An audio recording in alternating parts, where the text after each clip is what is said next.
can't let you know.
I just can't let you know.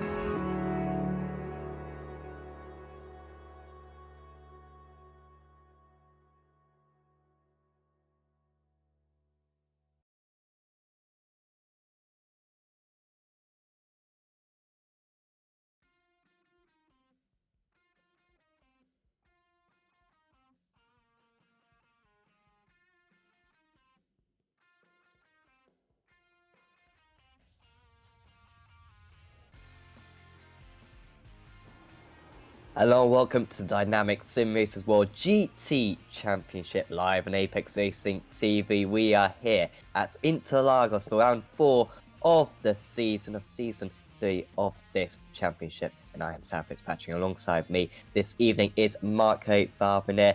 And Marco, we are here at a classic circuit. Unfortunately, one that has the prospect of dropping off the Formula 1 calendar. We might come on to that later on. But for now, it is very much in iRacing. It's being utilised today. And, well, this place, in these GT3 cars in particular, on Apex Racing TV, we have seen some classic battles around here. Absolutely. Hello, everyone. Hello, Sam. Sorry for that little bit of a moment with the intro. I figured why the audio wasn't working, and now it should be back. Yes, I'm really sad about the prospect of losing this racetrack, especially because it was a racetrack that I really, started to love thanks to, to iRacing, because I wasn't a big fan of it when before I started racing and commentating, especially races around here. But now it really showed to me its real value, and that's a track that doesn't give you much room for mistake. It's an old school track where anything can happen, and certainly tonight, Sam, it will, because it is one of those tracks that really every time we come here, no matter the car, no matter the series, puts on a great race. And with these great drivers and the great series of Sim Racers World Championship, I am expecting a night of fireworks. Absolutely. In the championships, been pretty close so far in the majority of the championships, at least. Martin van Liesnoord leads the gold championship, also the overall.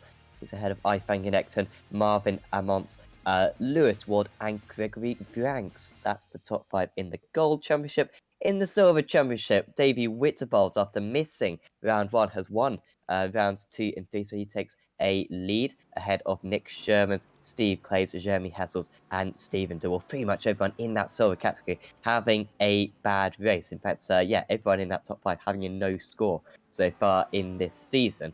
And so it's very difficult to get that consistency. Could certainly change today. And in the bronze category, a little bit more dominating is David Fuller. He's won 3 out of 3 races so far. Ben Thanes is in second place, although Thanes was leading at Spa, and it was very much cruelly taken away from him, the race lead in that circumstance with a driver spinning in front of him, so do not rule him out. And then it's Giles Moody, Theisberg, and Scott Malcolm rounding out the top 5 in that championship, also level on points with Sam Bentham as well. We are just in practice still, so we've got another few minutes of this practice session, I feel like we're getting to know the rules a little bit. Of course, some of the changes from last season, the qualifying is slightly shorter. I think the drivers are probably getting used to that by now. You'd certainly hope so, and of course, also the fuel changing a little bit. Certainly, those modifications have worked well, and also another modification, Marco, which is going to be shown today, is the variable BOP. There has been a BOP change going into this race. I believe the Audi has been added 5 kilos of weight, and I believe the Mercedes has been taken away 5 kilos of weight. So not a big change. It's going to make very minimal change, probably just a few hundredths per lap. But it is still a change, and we certainly must still recognise it. And it's good to see the stewards taking this action, but at the same time, not taking it too far, it must be said.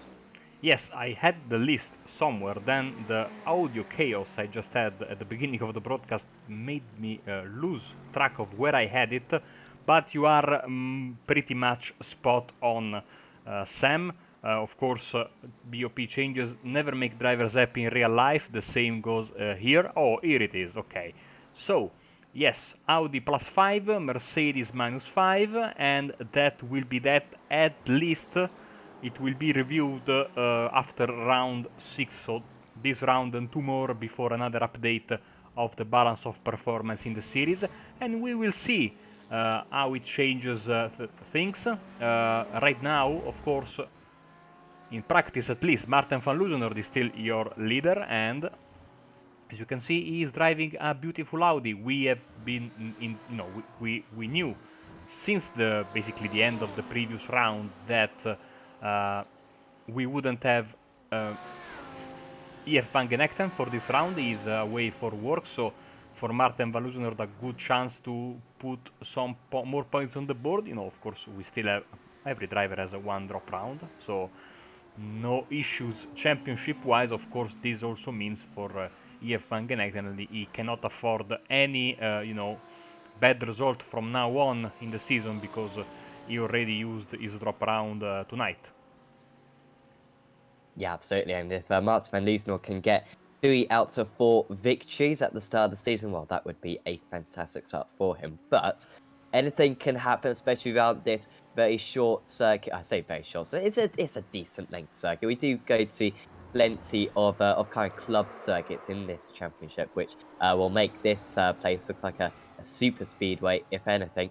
But certainly still a very good chance for Martin van Loozenhoorn to take advantage of his rival's absentee. And yeah, the 66 car certainly the favourite for today.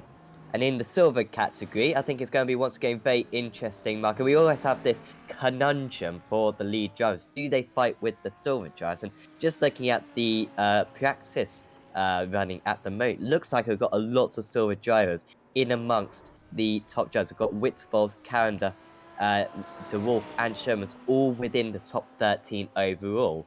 And well, that's going to play quite a lot of havoc, because we haven't seen that mixture of classes so far this season. Absolutely, you are absolutely right, Sam. It's always interesting, and it's one of the point of interest of the championship. This track, of course, being as practice comes to a close, being that this track, like you were saying, is not very long, means that the values tend to be shuffled a bit, and there's less separation. And look at that already, people coming out of the pits as soon as they can, even though this being a very short track, or a shorter track than what we are usually in, there is chance. It's not like Spa, where you basically could count the laps on the first 2 or 3 fingers of your hand. Here you may use the entirety of your hand to count the laps that you can make. But yeah, shorter track, so more balance in the driver, in the difference between the lap times, and of course more chances to be lapped or lap other cars, and that of course is always a tricky thing to do, especially in a track like this that is not super wide. Yes, we have a massive front stretch, basically. If we consider the last corner onwards, it's all no lift through there. Even though I was able to spin a Porsche 919 in that corner there, in the kink. Let's forget about that. Let's concentrate on qualifying as we see the drivers coming out. The first of the line, I think it's Marvin Ammans for Racecraft Esports, the teammate of Marten van Loosenord, and number 65 starts his lap. You can follow each and every driver progress on the bottom of the screen, and if you want, there is the link to the live timing in the description of this very video, so should be okay. You can follow all of your favorite drivers and also drivers that you don't like as they try to get the best result possible both in qualifying and in the race. Let's go on board with Marvin Ammans for a bit. Yeah, going to get through this second part of the lap now. This is really where the track starts to tighten up. The double right of 5 and 6. Oh, sorry, 6 and 7, apologies. And then into 8. How much curb does he take? A moderate amount, not too much. And then, yeah, just slowing all down, trying to kind of make this corner to apexes to really get the launch outs into 11 or 10. I'm not quite sure. But once again, a good exit, not using all the space now. Is he flat through here?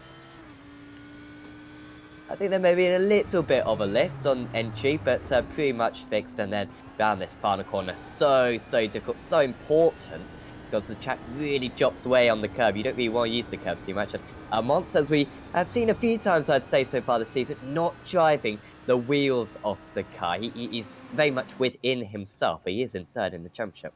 So it's clear that that strategy has worked for him. He's clearly going to go for another lap, and he takes provisional pole because he's the first driver to cross the line. And, well, he is still in pole position, despite the fact that a couple of other drivers have crossed the line. But now Martin van Loosenord into pole position, some 7/10 clear of his teammate. He's going to go for another lap as well.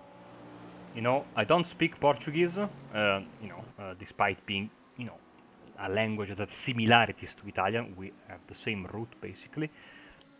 So I'm not a native Portuguese speaker by any stretch of the imagination, but I love the corner names of this racetrack, and I will do my utmost to say them instead of 1, 2, 3, and 4, because they are absolutely amazing, and they give you an idea of where you are. There are some very colorful names to this particular racetrack, as we see here Marten van Loosenord as he is about to turn right in the corner that is called the Bico de Pato, the duck bill. So, I mean, how more can you want? And if you go down here, you see the track has a junction, and in fact, this particular corner is called Junção, which means junction in Portuguese. So, absolutely fantastic, descriptive and colorful corner names. I just remember that one as the Raikkonen gets lost. Yeah, corner. Yes, absolutely. Absolutely fantastic memories from 2012. Anyone who so far going on a slight tangent, but anyone who follows Chain Bear F1, because he posted a quiz the other day about events that happened in 2012, and that was one of the questions. And well, very pleased. I think I got all of them, and with ease as well, which I was very pleased of. Anyway, Stephen DeWolf, he's just crossed the line. He's only in 33rd position at the moment, though, because that was not a valid lap time. And one of the drivers in that top 5 in the Silver Championship did have a no score earlier on in the season. Here comes Lewis Ward. He's been super competitive so far this season. Great championship so far from him.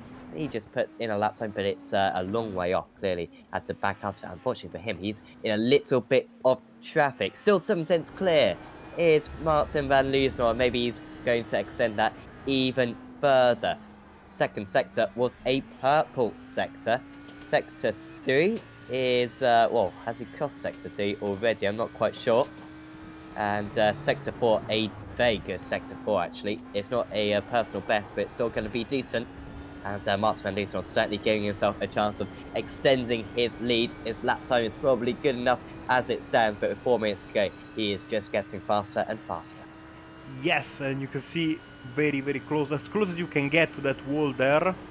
And of course, comes in 29.8, so it doesn't improve 1/10 lower than his personal best. Let's see if we have other drivers on a quick lap. Amans is on his out lap. Boland doesn't improve. Schurmans improves himself, still sitting in P6. Who we have here? Sebastian Eberer for the Simracers World Pro 2, because they have two teams in the Pro category. And here he comes, and he is up to P15 and into the wall for good measure. Yeah, not a bad lap for Herber. Usually a driver contending for the top 10 position, so I expect him to be moving up. He's just about got enough time to get out there and do a couple more laps. So lap time around here, yeah, about 1 minute 30. As they lost BMW out there on the circuit. Of course, in this championship, as with all the leagues we cover on Apex Racing TV, you can finish the lap that you start. So of course, you don't have to stop immediately, unlike the official series.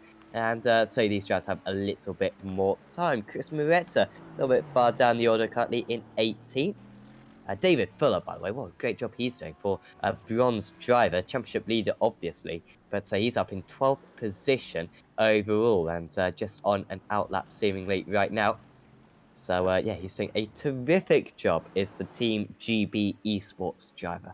I have to just put a little correction. We do in fact broadcast one league that doesn't give the drivers the chance to finish their lap. Oh, It's really? the Sim Racers Asia on Saturdays at 12 GMT, and there, since it is run in a heat racing format, as soon as the clock hits 0, you are sent straight to the race because technically, the simulator thinks that you are running around on an oval when you use heat format. So they say, okay, qualifying is over. Let's go back to because qualifying is in reality pre-qualifying, because then the first heat technically is the qualifying session.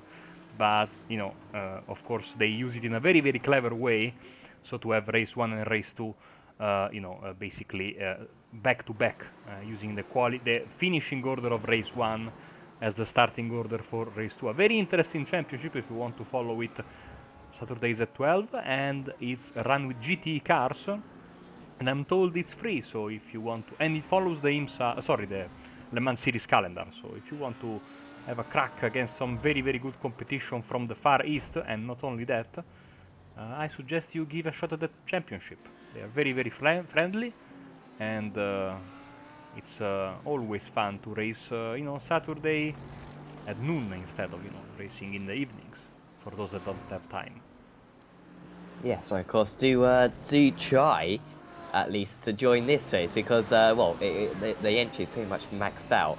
But I'm sure if you have a chat with the organisers, look on their Facebook page and Facebook group, Sim Racers World, and yeah, try to apply or check out their website as well. Just search Sim Racers World again. Craig Jones, currently 31st. That's a amongst beautiful the- livery on that Mercedes, if you ask me. I'm not sure if I've got the right. Oh, livery. sorry. Why? You're It's just highlighting my inaccurate. no. What's fun is that almost 1 year and a half that we work together, and I still forget about it. So I keep pointing out liveries, and I forget about it.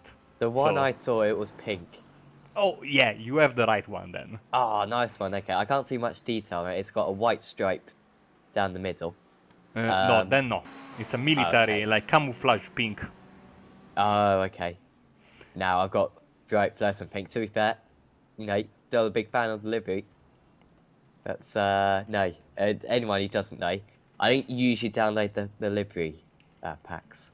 Not because kinda Sam is easy lazy, to eh? get. No, not true. Not because you're lazy, it's because otherwise your computer explodes, and you don't want that. Yeah. That's it. It explodes anyway. To be honest, I can't actually watch all the drivers at once. The live timing, honestly, it's very difficult for me. Anyway, few drivers still competing their lap times. Bod Bonus got up to his 3rd position, which, considering that he's been struggling a little bit so far this season in qualifying, is quite impressive. So it's going to be a Racecraft Esports 1-2. Of course, no Van Genekton out there today, which means that we're not going to see that duel between Van Genekton and Van Loosenord. But could still be a good battle anyway. But yeah, Bernard doing very well up there in third. Can he go up onto the front row of the grid? No. He fails to improve on that lap. He needed to improve by about half a tenth of a second. Sebastian Herbert currently in 15th position, and he fails to improve as well. Ben Llewellyn, and he's going to go into the pits. It's a very difficult pit entry. I'm sure we could well see some incidents down there later on, but there you go, Marco.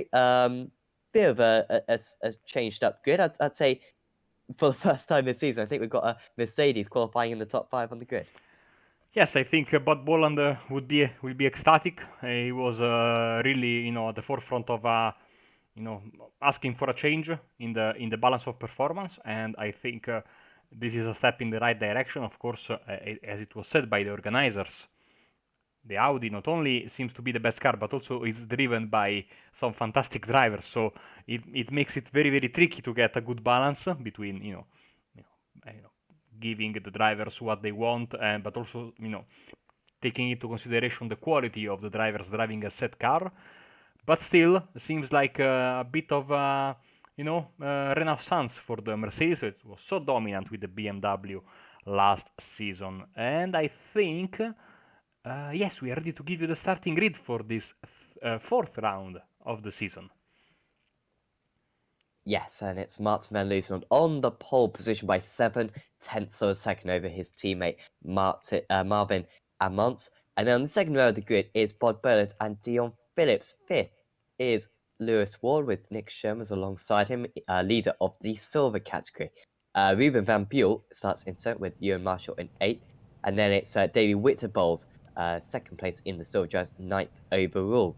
There's Tom Metherell rounding out the top 10. Behind that is Matthias de Tige, David Fuller, leader of the bronze category. Great qualifying performance there, only half a second off the front row of the grid. Then behind that is Gregory Ranks, Marcel van der Linden, Seb Herbert, Ronald Moons, Ben Thanes, Chris Muretta, Ian Reitz, Sam Bentham, Jeremy Hessels, Andrew Hopley, Chris Miles, John McConville, James Hobden, Stephen DeWolf, Trias Moody, Kevin Boland, Scott Malcolm, William Bush, Craig Jones, Robbie Carrender, Ben Lewin, Theisberg, Tom McDonald, Tyler Vickery, Lee Woodburn, and Luke Thies. And I think Stein Van Buell, Lee Deemer, Stu Musselwhite, and Stephen Castrop should be taking the start as well. So I think we should have a 42 car field. So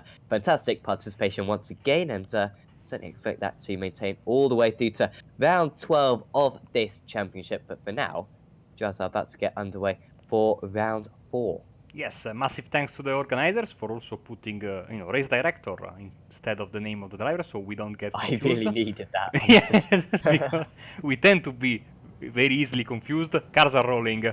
We have basically half of the pace lap. Let's get very, very quickly a look at the weather. We have 19 degrees in the air, 34 the track temperature, and 8 kilometers per hour of wind, so clear skies. We are expecting the track to, get, I think, a little bit more hotter and therefore more sleepy as the day goes on, and as the more the cars run around. The cars, of course, a lot of cars on the track, so I think this is going to be a tough one for the drivers. 1 hour race, don't forget about that. So a lot can happen. Racecraft Esports 1-2. Nick Schurman's pole sitter in the bronze, and David Fuller pole sitter in the silver, and Dave Fuller pole sitter in the bronze. Sam Cars taking the left ear. The Porsche iRacing pace car leading the way. We are just about ready to go.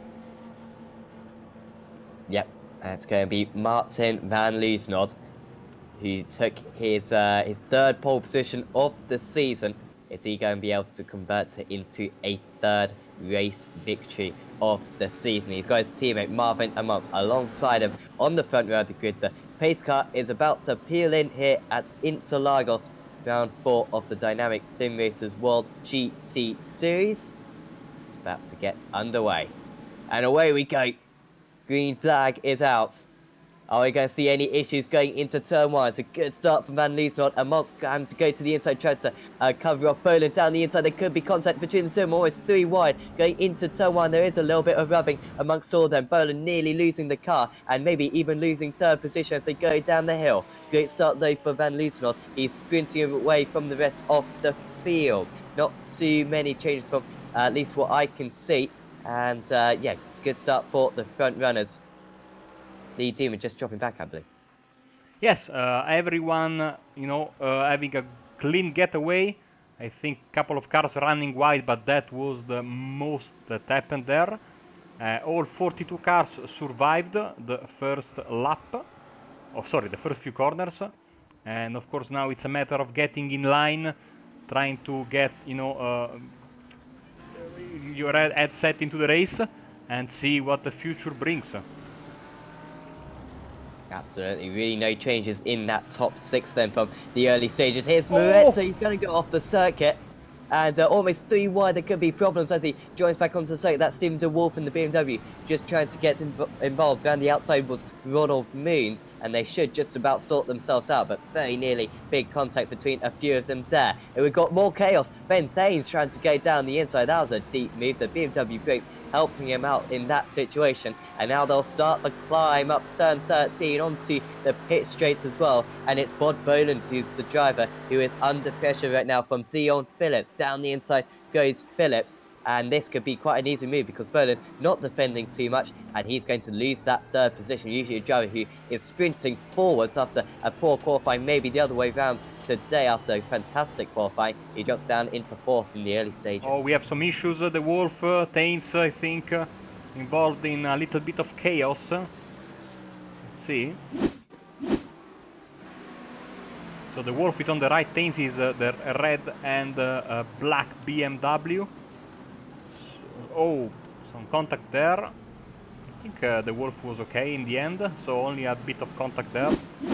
Then Tains back onto the racing surface as... look at the amount of cars that we have running around, Sam. Absolutely very, very little space available, as I'm seeing constant overtakes up and down the field as these drivers are trying to get in a good position. Yeah, so De Wolf just went for a bit of an ambitious move into turn 7. And, oh, he's going to go for another one here. Last of the late breakers. And I did say those BMW brakes are really quite fantastic. And he's making full use of them, even through that midfield part of the lap. As he goes down the inside again, going to be a very tight entry here. And they're going to lose lots of momentum on the exit. This gives the opportunity to a couple of drivers behind to get involved. That's Scott Malcolm, I believe, who's just trailing behind. Stephen de Wolf is going to try to get the move done once again. Down the inside he goes into turn 1 as they move on to lap 3 of this race. Drives moving. Issues, had to drop down and dropping down also. Jeremy Essels. That. Jeremy Essels, yeah. Issues From for him. 3rd place in the silver category as well. Let's see the replay. He lost the car on entry. Did he get hit by anyone? No. Lucky boy. Did well not to hit him. He's lost a lot of places from that though. Here is Gregory Franks getting past David Fuller. I believe that's just being changed up, or maybe it's Fuller really pressurizing right now. Sorry, it is in fact Franks getting past first. So Fuller just dropping down a little bit after that stunning qualifying session of his. Next up will be Sebastian Herber and also Davey Witterbols as well. He's had a little bit of a poor start down into 15th. Nick Sherman as well. Great race this has been so far for him in up in 6th place. Boland trying to actually go and lose out, potentially gain to another driver, Lewis Ward, this time. Already being overtaken by an Excite Audio Sim Racing Division driver. Next up, a Black Sheep Motorsports driver. Will he defend this time going into turn 1? really closing in quite late. This is going to have to be from Lewis Ward if he's going to go for it, but probably does the wise thing and stays behind. Now Marshall and the Tige. Two Audis side by side. And I think that, yes, Marshall will be able to get the move done. Also, Marcel van der Linden, very, very disappointingly, driving a Mercedes. I won't speak to him if he comes for an interview after the race. I'm sorry. Wow. Jeez, that's a bit harsh. Well, I don't know. I'd say adds 80 kilos to all the other cars, and maybe the Ford will become competitive. I don't blame Marcel too much. And after all, there's not a whole lot of setups you can share with people in the Ford, saying that no one uses it. But he's doing very well in that Mercedes 2. They're currently in the top 10. He's trying to get into the top 8, but he's under pressure from Matthias de Tige, who is very much on the move right now. Down the inside he goes, and that's going to be job done there for de Tige. Marcel van der Linden in the Atomic Motorsports team. And to drop back, but there's still a very tight bunch of drivers. As Wars lining up once again, Bod Boland has got a little bit more weight than he had in previous weeks. Still more additional weight, I believe, in that Audi. Still 20 kilos added. And, well, here he goes. Is he going to go for a move into turn 1? So, tick over to lap 5. Going to stay behind again. No way through for Ward, but Boland, after some very, very good qualifying, struggling a bit in the clutches of now, he's got 4 Audis behind him, and here we go side by side on the Reta Opposta. Sorry, I had to do that. Nice move from Lewis Ward. He's up into 4th position. One also going through is Matthias de Tige past Marcel van der Linden. So he does eventually make that move, but, well, currently they're all getting a little bit held behind. Ewan Marshall, Nick Sherman's in the silver car just up the road, is kind of pulling away from these guys quite remarkably. But plenty of great battles forming at the moment. You can see this entire battle between the drivers 7th to about 16th. Not a second splitting any of them. And so pretty much got a full chain. So David Fuller is ahead of all the silver drivers except Nick Sherman, the leader of the silver class. So he is really, really showing that he may be already lining up for a promotion next season into the bronze, into the silver category. Certainly marching his way, long way to go still, but certainly at the forefront of the bronze standings, trying to get that title. As in the meantime, Ewan Marshall has been jumped by de Tige and van der Linden as de Tige goes wide. Oh, and they're all a little bit offline. Ewan Marshall, is he going to get pushed up there? Great opportunity now for Van Buelta. Getting a couple of positions. He's got 1. He might even get 2, but that BMW might struggle down the straight. So we've got a Simracersworld joke swerving all over the place just behind, and a little bit on deep on the bricks potentially.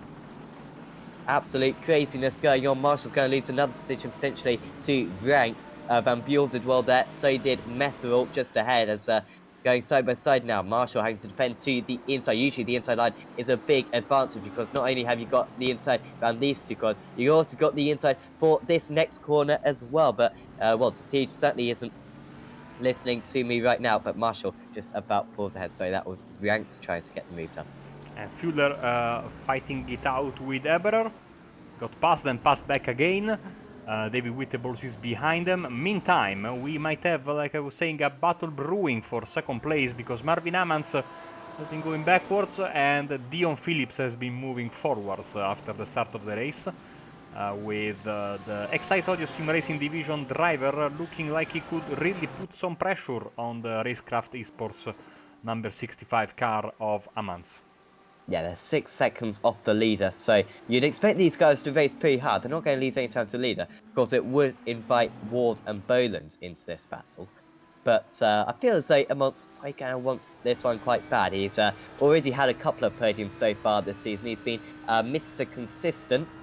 always there or thereabouts, maybe probably the second best driver, but Phillips certainly tried to stop that right now, just half a second behind his rival. And Ward on that last lap actually gained on these two by a couple of tenths, so too did Bod Boland. So they are getting caught, and there's a prospect of a four-way battle for the final two steps on the podium. So, Sam, 10 minutes into the race, what is the incident situation for some of the top drivers? Yes, almost forgot about this. Tom Metherell is on 5. Chris Moretta's on 11. Stephen Castrop's on 11. Kevin Boland is on 10. Robbie Calendup is on 13. Stephen DeWolf is on 10. Ronald Moons is on 11. And Theisberg is on 11. Also, Ben Thanes is on 11. So there's a few drivers accumulating a lot of incidents early on. Of course, if you get 25 incidents, then you are out of the race. And so these drivers got to be very aware of that. Problems for William Bush for Nomad Sim Racing. He has been in the pits for quite a bit. See, he already had some damage there. And then I think he had an off. Not an off, sorry, he had enough. My English strikes again. But I cannot seem to find... maybe it was here. Let's see. Oh yeah, that should be it, I think. So, the yellow and green car of... Oh, wow! That was some bad luck for William. I think it was Ben Llewellyn, sorry, that was the car involved in that. Let's see. No, he wasn't. Who was that? Maybe Scott Malcolm?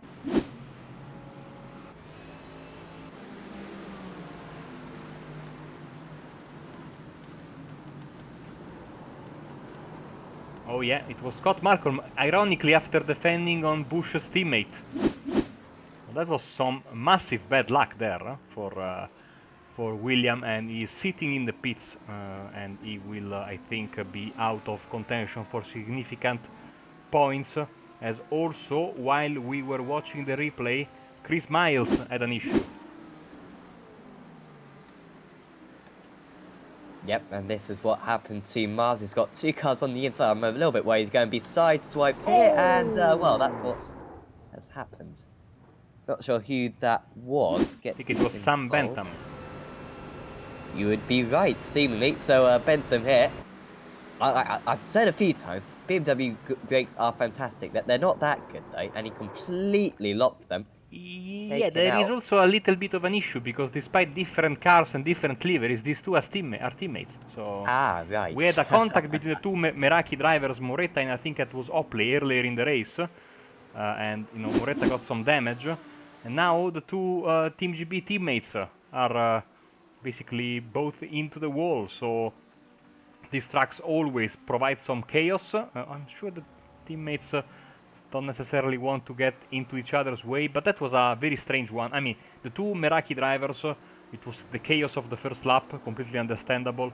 Here maybe they were not, they were in a three-way fight with another car, so maybe they lost, concentration for a bit, lost their bearings, and they turned into each other, which was very, very much unfortunate.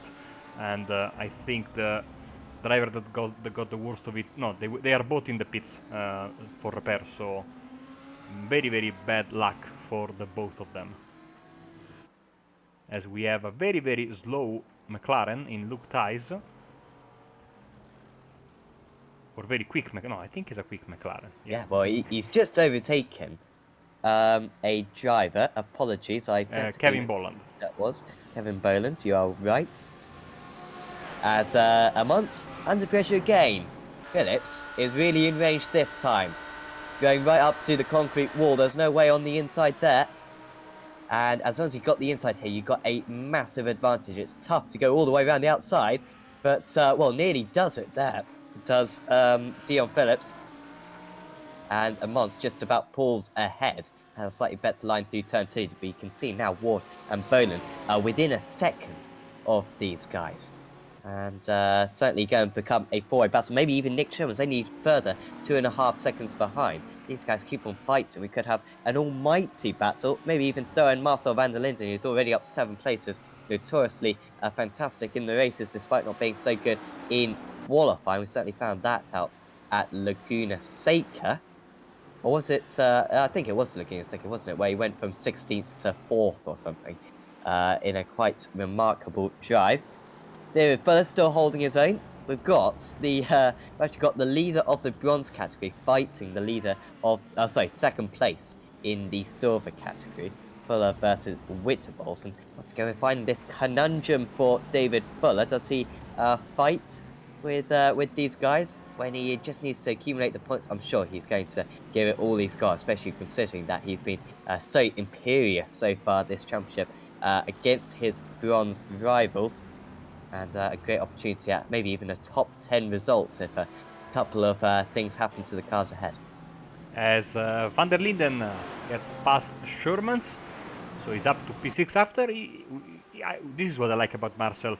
He was dropping some positions at the start of the race, but he didn't force the issue, collected himself, and now he's on the on the upswing, like you were saying, up now 8 positions as we quickly move back to the second position car, because now, like you were predicting earlier, Sam, we have very much a 4-car train, because Bot Boland there is not that far away from these 3 guys in front of him, and I think Van der Linden is about to catch them if they keep fighting like this. Very, very balanced performances between these 3 drivers here in the Audi. Yeah, Van der Linden was nearly half a second faster. I'd say that, actually. I'm exaggerating a little bit. Over quarter of a second faster than Julien Amont on that last lap. So he is closing pretty quickly. He has got 3 seconds to catch, so plenty of time, because this an hour-long race, 43.5 minutes to go. And usually, we have sustained entertainment throughout. Maybe the middle part of the race sometimes goes a little bit dull, but we always know that last 10 minutes is going to absolutely ignite is the action, as we saw particularly in rounds 1 and 2, where we saw all kinds of action in the final 10 minutes or so. Are we going to see the same thing today? As this time Pierce a little bit further behind, 0.4 of a second behind, going onto the pit straight, and he's certainly not going to be in range for an overtake this time.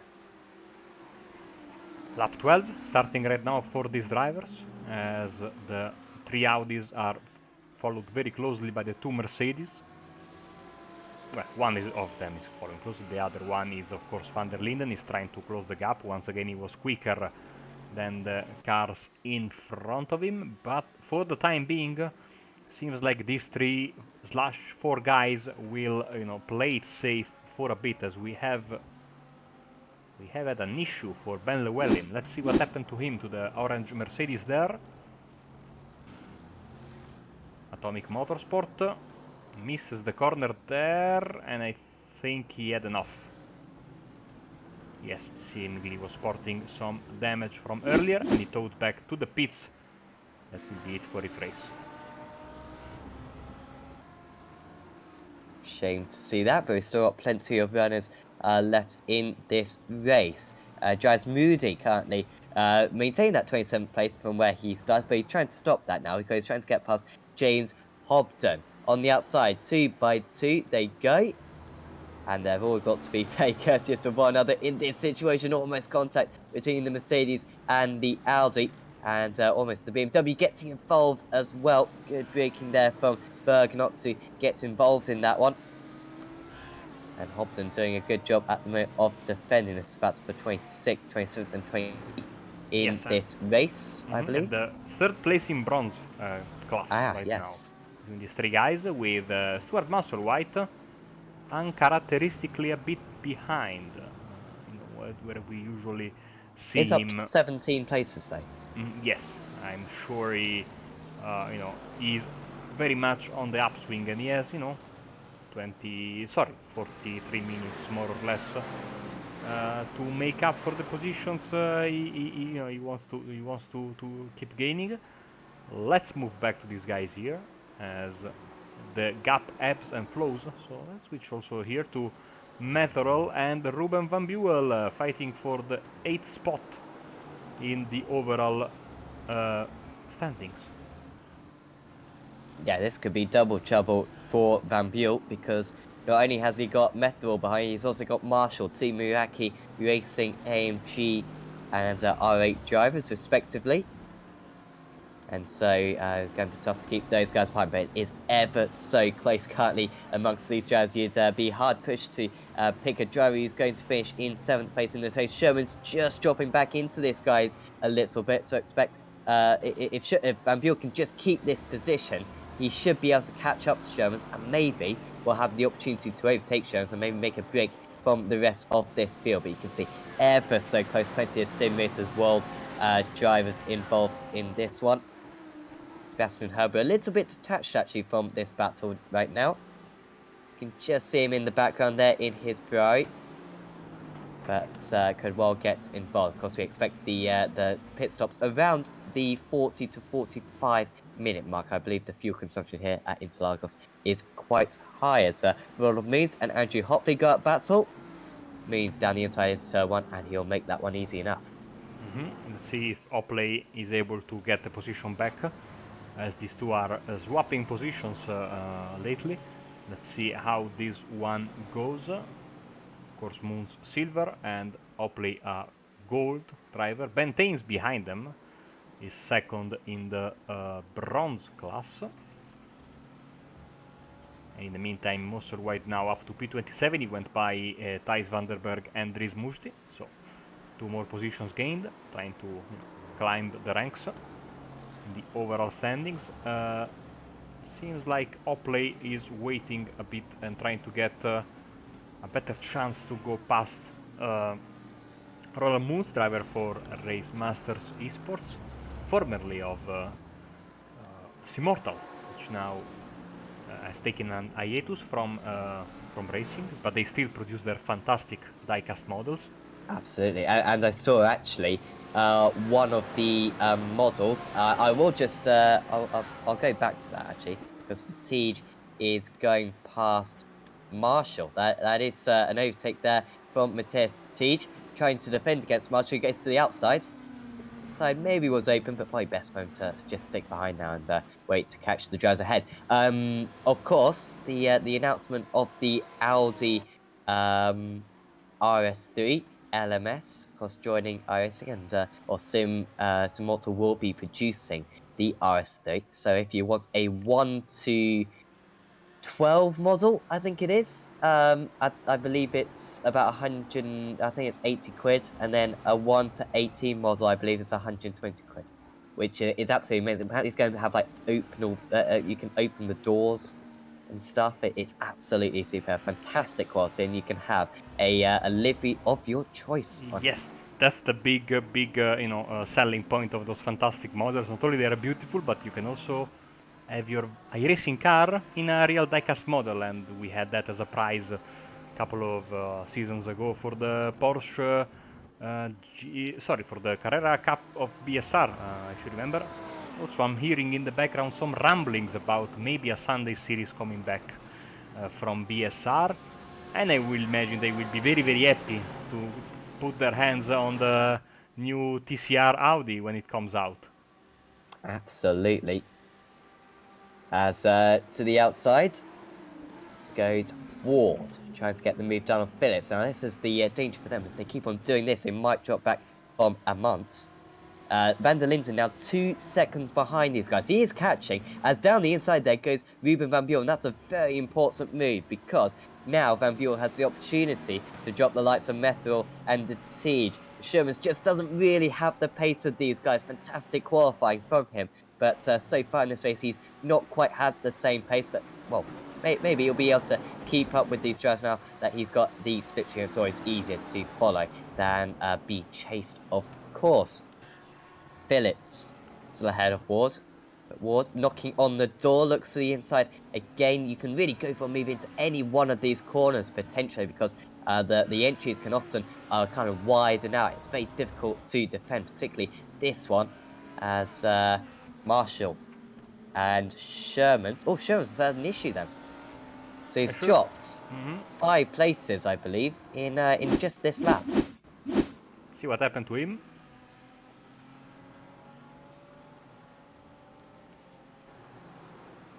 Apologies.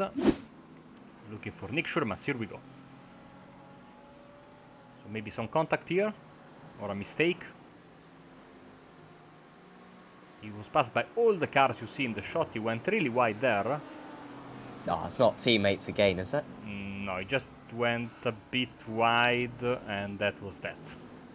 I mean, he's a silver driver, so he's taking it semi-easy there. Yeah. Even though So, David Whittlebos is just one car behind, has only one car between himself and Nick Schurman's. That is Sebastian Vettel, because now Whittlebos for Ponti Motorsport went past David Fuller. He's up to P14 and second in the silver category.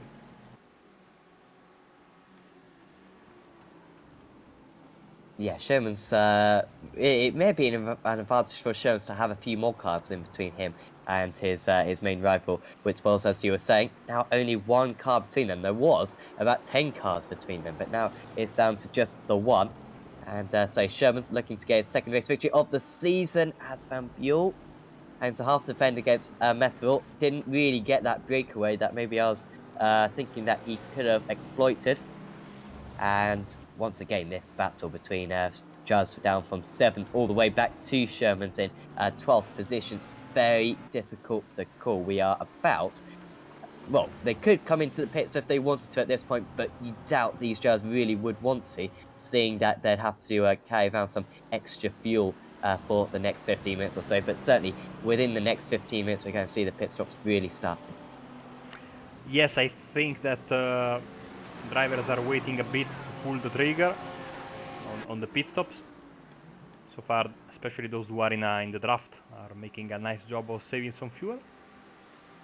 See Metal there thinking about it, then thinking better of a move on Van Buell, but he seems to be very, very fast right now, and seems to have the possibility of maybe having a run here on the backstretch. Van Buell won't want to give this one up easy. As I say that, he lifts off to let his rival past. But no, I think Van Buell maybe just realising he's not going to win on that one. And Methil up into 7th place from 10th place on the grid. Nice run for him. This is very much the B battle, I would say. There's 7 seconds up to Marcel van der Linden. He's not going to be able to close that. It's Tom Methil. You kind of got Van Loosenrod in a class of his own. And then you got 2nd down to 6th. And then you got 7th all the way down to about 15th. All in a big pack, because here is the race leader. We have barely spoken a word about him. I'm sure if ApexRacingTV was here, they would be having a classic ding-dong battle. We certainly do hope ApexRacingTV will be back next week. But for this week, Martin van Loosenrod really has nothing but a few back markers, and maybe himself as well, to prevent him from this race victory. He's 17 seconds clear of the rest of the field. I'm about to say something very stupid, but Van Loosenrod from the Netherlands, and we know that lapping cars around here hasn't been very kind to a certain Dutch driver a few months ago. Hopefully this doesn't go the same way for Martin van Loosenrod, as he is preemptively flashing his headlights with a couple of corners at Steven de Wolf, sitting there behind Luke Tice there. And they are actually fighting it out, so let's keep the beautiful flames of the McLaren as the Mercedes goes past. Here comes Van Loosenrod with a lot more bravery than I would have had in that same situation, but I've never been in that situation, so... Oh dear. Sebring, you were lapping loads of cars, I'm sure. That's what they have you believe.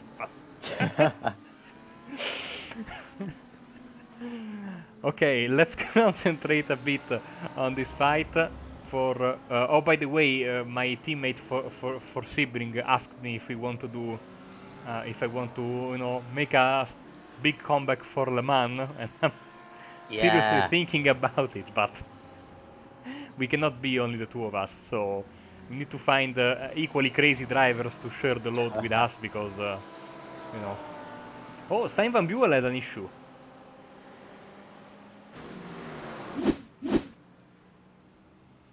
Was running in the top 10, I believe.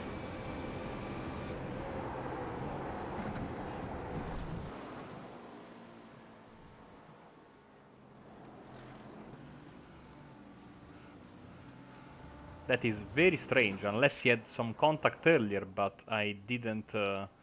I'm not finding anything on the event viewer, so that's a very strange one for Stijn van Buel there. Still, amongst defending, you can see Van der Linden. He's well and truly in this pack, so we got a 5-car battle for second place. Oh, Never know. Sebastian Eberer! Oh, and he's pointing the wrong way. This is a very dangerous situation. And, well, that Ferrari bonnet is very sloped as well, so you can certainly get launched over that Ferrari as well. But Herbert is back going again, but at the loss of 6 positions there. He was running in 13th place, just detached a little bit from that big pack in 7th place. And this is how it happened. Then going into turn 4. And sorry, Mark, are you gonna have to talk through this one? Yeah, it basically, like we were talking about Verstappen earlier, this was basically exactly like Vettel had in the title decider of 2012, if I'm not mistaken. Yes. Same corner, got tagged by another car, and back racing. I was so scared when that happened. I was sure it was going to be Ferrari's year then, but that was a amazing way to win the title. I think Vettel, when he won the title in the last race, he surely had to work for it, and it was very emotional both times. Yes, absolutely. That race also had the most amounts of overtakes in a wet Grand Prix. I think 132 overtakes were in that race. Lots of them were from Raikkonen having to recover from getting lost earlier in the race. I think I remember actually from that race he had to score points in order to keep like his 40 race stints of scoring points or something. He had like the record and he had to keep it going, and he just got 10th place at the last race, which meant he scored points at every race of the season. Anyway, random facts aside, you see when we start going to Sao Paulo, we're going to miss all these facts because well, it's been around for a while, and so there's been accumulated quite a few random statistics around this place. But of course, heading to Rio in the future, and well, hopefully we'll get that check on iRacing as well, along with plenty of the other fantastic Brazilian circuits that there are. A brand new racetrack, because the the original track, Jacarepaguá, the swamp of the alligators, as it does, that's what the name means, has been demolished, if I'm not mistaken. So, but yeah, I read many times it will be a brand new track, and out of all the tracks they could have replaced, probably it's incredible that I say this, but I mean, this was not a track I would have replaced on the calendar, as David Whittleball's trying to get past Tom Methrol, and he wants to do that because Nick Schurmans is just there, not that far away, and David Whittleball's, after missing the first round and winning all the other rounds, if I'm not mistaken, 2 and 3 in his class, wants to make it 3 out of 3. So, and I think he has the pace to do so, Sam, because he's putting pressure on some gold drivers like Tom Methrol, like for example, and seems like he's lapping half a second, 4/10 of a second quicker than Nick Schurmans right now. What happened to Methrol? He was running in. He was ahead of Van Buel. You are absolutely right. Maybe. Yeah, he's already behind at this point. But yeah, he was running as high as 7th position. There we go. This is what happened. So he got past Van Buel, and Van Buel has just tapped him round, and was fortunate not to collect anyone else as well. That's not the first time I've seen a BMW go into the back of someone so far in this race.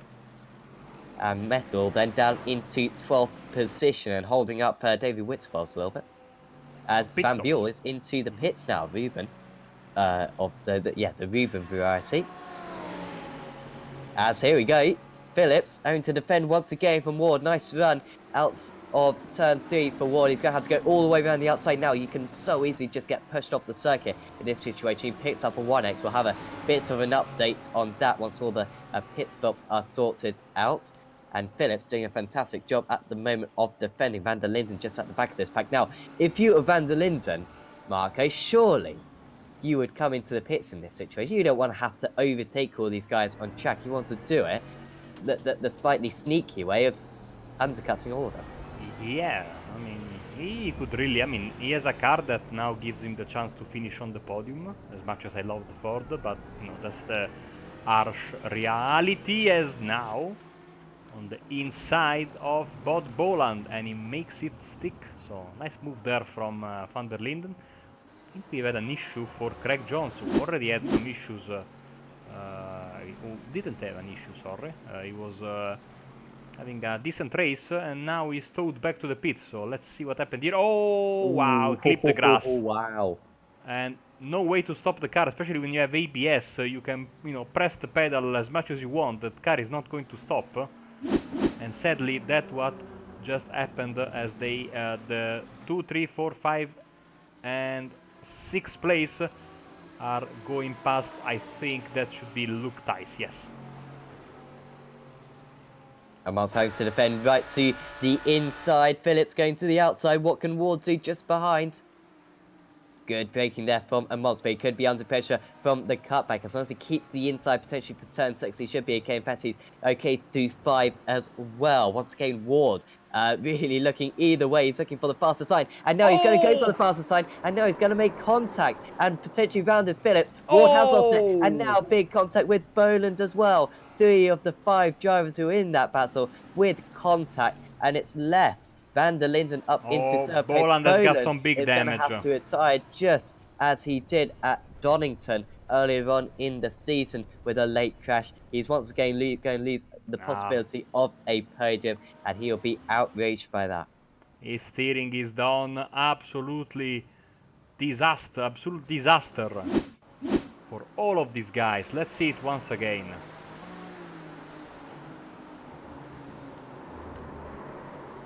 And you can see nothing Boland could have done there. Absolutely unlucky. See from his own board.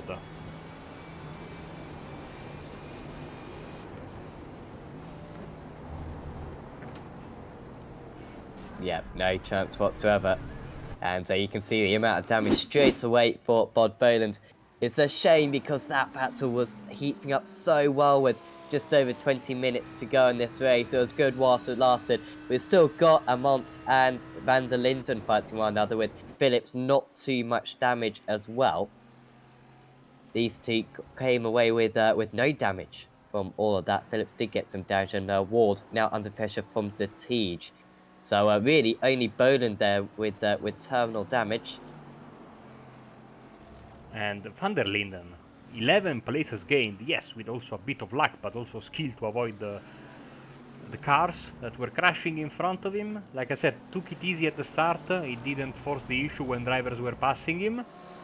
And here he is with a fantastic shot at a podium in his debut with his brand new Mercedes. So new that he even doesn't have an official livery.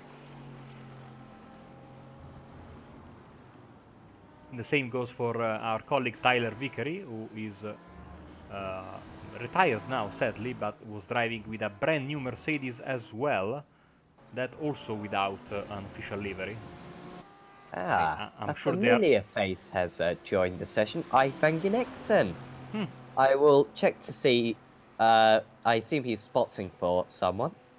Yeah. And I will quickly check to see who he is spotting for. Or maybe he's just a spectator. I think it's this is when, you know, when during the Grand Prix they, you know, cut away to the celebrity part of the paddock. But, you know, of course, as you can see, Van der Linden trying to move on the inside, then on the outside. Good defending there from Amans. So yeah, they are basically is there. I'm imagining him enjoying a soft drink with an umbrella in it and enjoying the sunshine. Maybe yeah, pull up a seat, Alonso style. Yeah, exactly. So Netherlands in 3rd place, Netherlands in 2nd place, and Netherlands in 1st place. So all very close so between Ranks and Marshall. Here we go. Marshall pulling ahead now. Is that a move? No. It's Frank's trying to get past. I think Marshall's been overtaken a few times by Simracersworld drivers, but he's done very well, has Ian Marshall. He's still only 2.5 seconds off the top 5 currently. Yeah, This is how it they all swapped happened. position 6 times, basically. Wow. Take a look at this.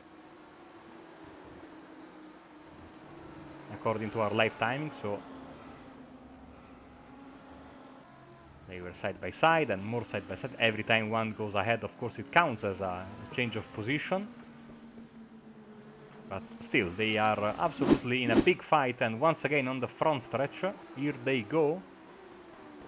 Gregory ranks in P8, sorry, and he was a bit, he was used to staying in the front of the field, which in a 42 field car field, sorry, is a pretty nice result for him, but he was a bit more ahead in the past, as, sorry to cut away from the action, but more action here, as Van der Linden is trying everything to get past Amans. Yeah, they are losing a bit of time to Phillips as well. I believe as Frank's still trying to get moved down. Sherman's is going to join these guys back, and he's probably thinking, well, I don't really want to race you guys. Please go off into the distance. Don't hold me up. Oh, Because, penalty what? for Dion Phillips. Drive-through penalty. Just got news from the race stewards. So thanks to Bart Delman for letting us know. Nice one. And this is a big problem for Dion Phillips, of course, because he has to do the drive-through and then come out and then do the pit stop eventually. So he's going to drop quite a lot in a short amount of time, because we are, once again, immediately, as I say it every time, we are already just with less than 20 minutes left, and so it's pretty much pit stop time. And here he comes for his drive-through, I would imagine. Let's see if he takes the pit stop first and then the drive-through. I think it's the drive-through first. It's a pretty short pit lane, thankfully for him. I think it is, at least. Loses about, I think it's about 16 seconds trampling down the pit lane. 20 seconds. 20.2 seconds. So, thanks, of course, to our own Pascal Eaglin for the fantastic overlay, which is due to get a nice update, but we will keep it secret for the time being. Can we show our faces then when we go live for the commentary? I'll have our names as commentator, and then Oh, that could be nice. that could be decent, couldn't it? Yeah. Yeah. I know. Yeah, we only say we won't spoil anything for you, but let's get your cameras ready and take nice pictures. That's the only thing we are going to say about this Yes. new update. Yeah, we're now going to critique how good looking all the drivers are, and give bonus points as well for those who are particularly good looking. That'll be the new update. Anyway, Marvin Amont still under pressure, 0.3 of a second between himself and Marcel van der Linden. Will van der Linden go for a move this time? Maybe they can use the traffic for their advantage. Here comes van der Linden, just looks to the inside, decides to back out of it. Ward versus Detige is still very close. Ward, in fact, sorry, is dropping back from these guys. No, actually, he's maintaining. Apologies, about 8 seconds. Not doing a too bad job is Lewis Ward, but Matthias Detige, after starting down in 11th place, could well be on for a very handy result. Ewan Marshall, of course, in 6th place. Gregory Franks in 7th. Nothing splitting now. Nick Shearers and David Whitwells, they are next to each other on circuit. Also, David Fuller up into 10th place, at least from what I'm seeing. That may not be...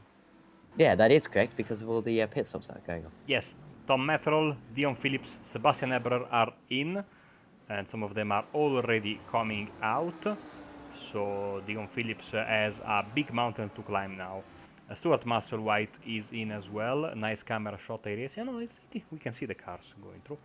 Trying some new effects on the broadcast. Hopefully, folks at home will appreciate the improved graphics quality for this broadcast, at least.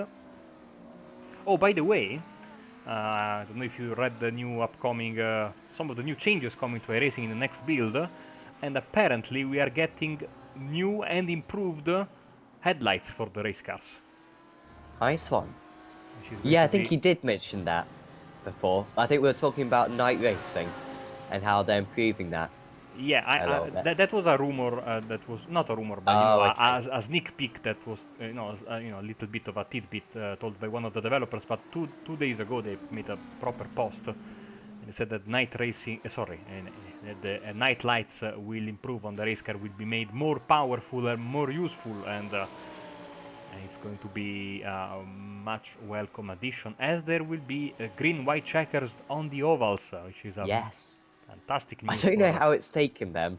No offense, but considering that you had NASCAR 2003 like 15 years ago, I don't quite know how they haven't included one of the most fundamental parts of over racing yet. That's a very good question. Thankfully, it's coming. Hopefully, we won't have any. It will be implemented in a way that it doesn't go like you only have limited attempts. As Martin van Loosenhout, let's show some love to our race leader as he goes into the pits. He can take some time about this one. He's got half a minute to spare from his nearest rival, which is his teammate as well. Oh, that's Steven the Wolf going Oh dear. wide, saving the car. Theisberg moves past him. So, Amans goes in. Van der Linden, I think this is the critical lap to go into the pits. Let's see if Ward follows suit. Yes. The Tige is in as well. Marshall should come in. Let's put on the pits graphics, which is a bit more useful now. Let's see. Fuller has to stop as well. As Van Loosenhout is safely in and out of the pits.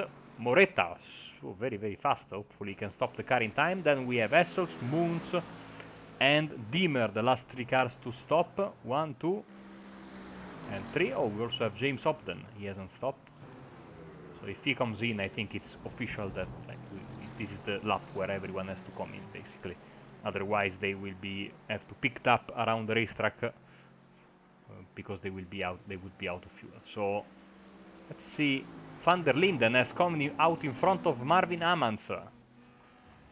Wow. And that was a 1 second quicker pit stop for Van der Linden. Not much in it, and that's all he needed. So fantastic round right now for Van der Linden in his brand new Mercedes. Let's see it once again from let's watch once again the pit sequence if I can find it. Pretty much no change behind them. Ward staying ahead of the Tige, Marshall, Ranks, Metherell,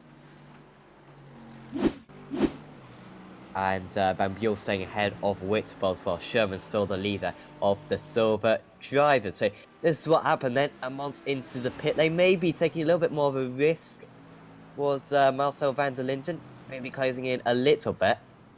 And diagonally going into the pit point saved him a couple of hundredths as well, trying to reduce the amount of distance he travels. Did Amans maybe overshoot his pit stall?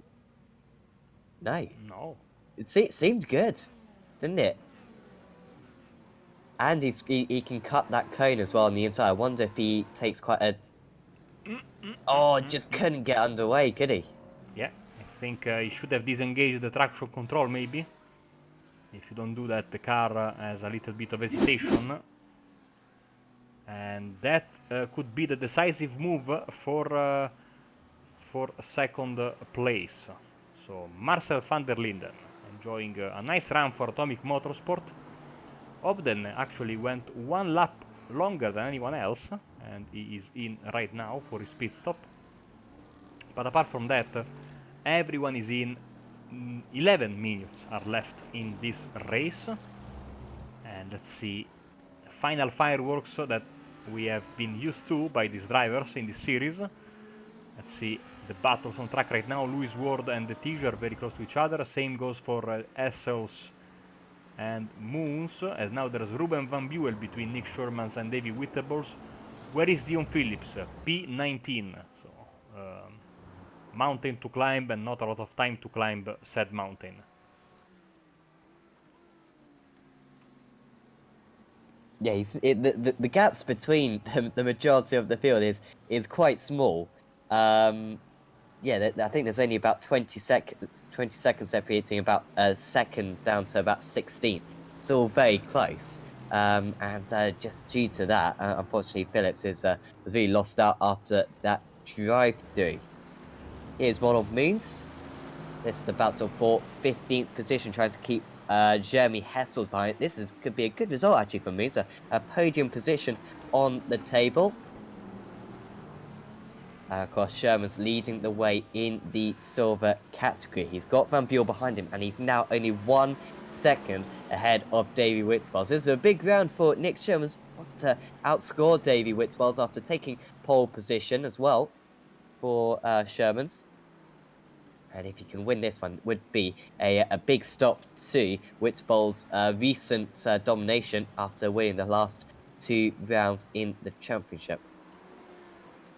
That car is a lapped car, that is Kevin Bolland, and he moves out of the way diligently. So, once again, as for most of the race, there's a gold car in between Schurmans and Whitworth. Let's see if the Ponti Motorsport driver is able to close the gap on Schurmans. By the way, Ponti means bridges in Italian. So. Ah, okay. Bridges Motorsport. Okay.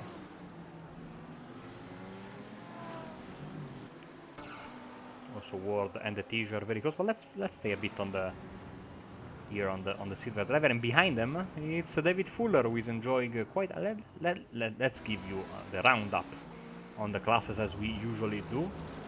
So let's start with, of course, the overall. Right now we have Martin van Luzenoord leading the way. Second place for Marcel van der Linden. In third place we have Marvin Amans. Fourth is Louis Ward, and fifth, right behind him, is Matthias de Tige there for Simracersworld Pro 1. In the silver class, first position for Schurmans, second is Whitebols in his Ferrari, then third Moons, who is being very put under big pressure by Jeremy Essels there, and Lee Dimmer is behind them. And in the bronze class, David Fuller leads the way, 35 seconds in front of James Upton. Then Theisberg, Sam Bentham and Lee Woodburn round up the bronze grid.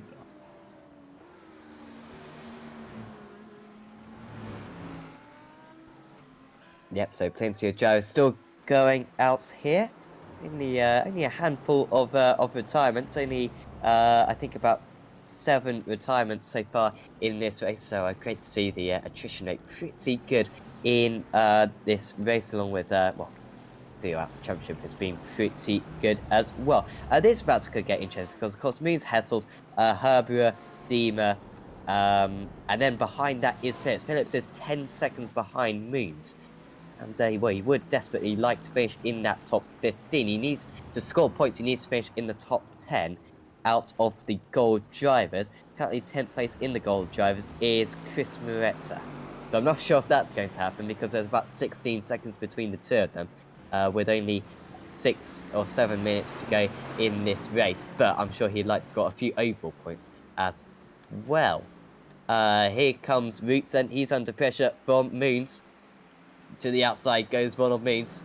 Gonna just be second best this time. Of course, once again, we've got this difficulty of a gold driver fighting a silver driver.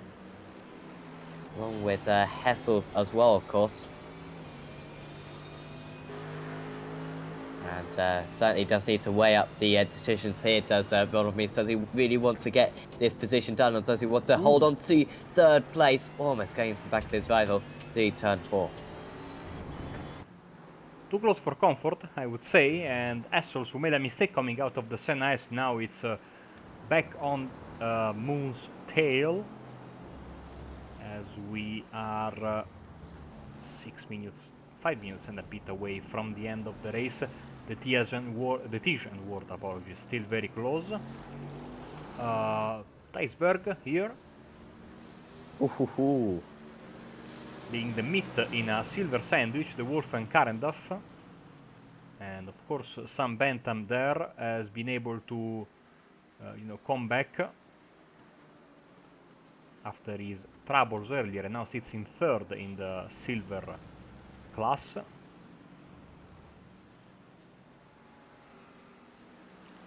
We'll take this opportunity to thank everyone who's tuned in so far for this race. Of course, do tuned in for the last 5 minutes of the race, because we will also have post-race interviews as well with all the drivers. So I know we have a few fan clubs out there, and I imagine you want to experience. Well, know what your driver has to say.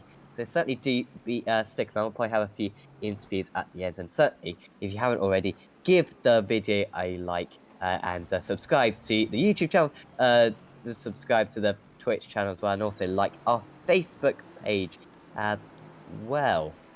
David Fuller just had a run wide there after the Senna S. Doesn't need to risk too much, being given that he's 30 seconds in front of second place in his class.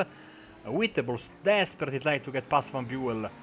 Cannot do that, so Schurmans has, a little bit of a gap between himself and the second place in the silver category. So for the time being, Whittables is forced to find his way around Van Buell and then eventually try and attack Schurmans. Not going to work this time. Maybe now, let's see.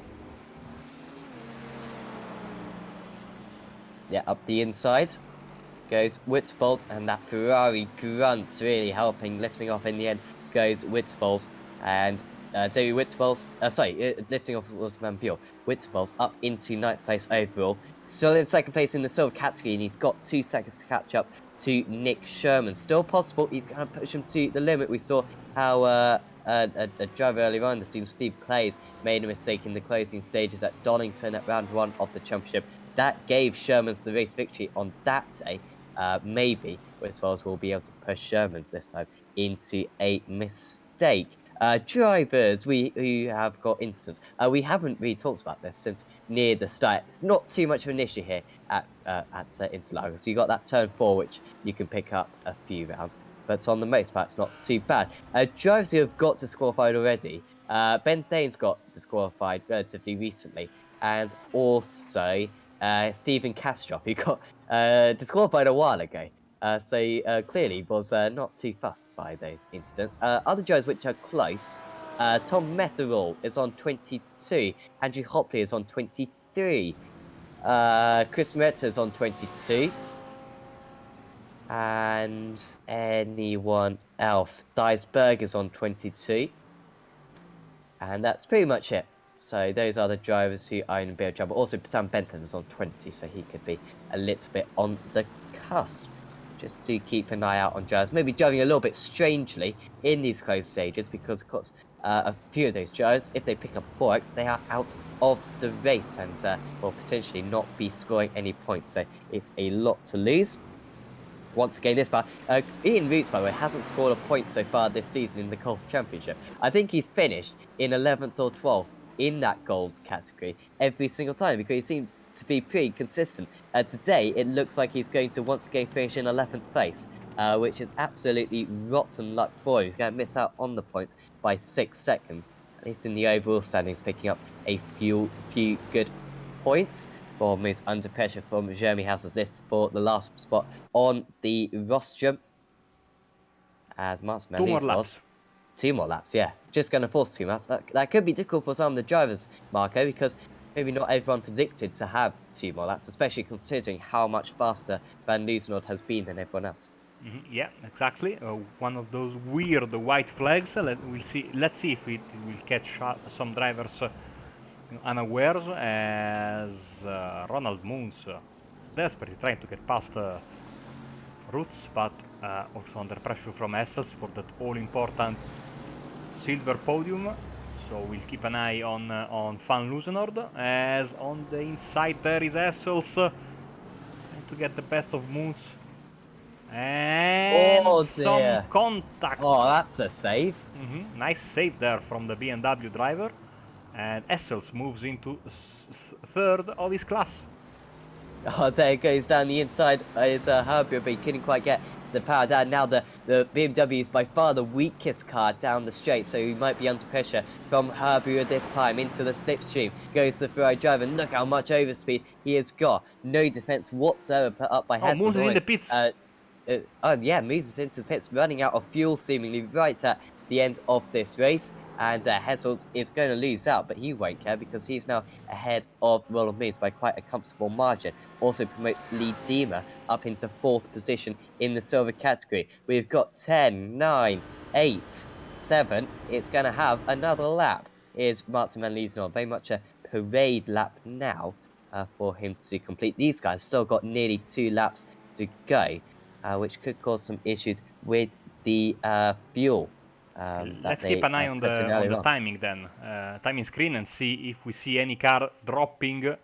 We don't wish that to happen, but it's quite a possibility now with Martin van Loosenor taking this white flag basically at the very last second, 5 seconds away basically from the end of the race. So Van der Linden is in second, and he pulled away from Amans for quite a bit. We have Wittebos and Schurmans very, not very close, but with Wittebos making a little bit of a mistake. Ward and the Tige very close to each other, as well as Moretta. Ooh, okay. Almost pulling a Raikkonen. Avoiding the wall there. He is now on 24 instants as well as Muretti. He's got to be careful in this last lap. So we have seen Vettel, we have seen Raikkonen, we have seen not seen a Verstappen, both of them. Not only Max crashing with the lapped car, but also if you I don't think you were born yet, but in 2001, Jos Verstappen destroyed Montoya. Of course I remember that. Okay. Great race. I David became a Coulthard fan winning of today, though. Sorry, it's Martin Van Liesenoord winning Oh, yeah. today Oh wow! Sorry. because See? he's just too busy reminiscing of the 2001 Brazilian Grand Prix. No, that was a fantastic. Heidfeld was on the podium, wasn't he? In 3rd place for Sauber. Yeah, I remember I Which became a fan of Montoya that day, but Martin van Loosenor, fantastic win. Sorry, Martin. Lost he's going to track. get used to it, isn't he, this season? We congratulate him enough. Marcel van Linden, what a 2nd place this is going to be for him. Well done. Nick Sherman's is going to be the silver victor, you would assume. How many instants has he got to spare? He has got, well, he's only picked up 9 instants. Fantastic driving from Nick Sherman's.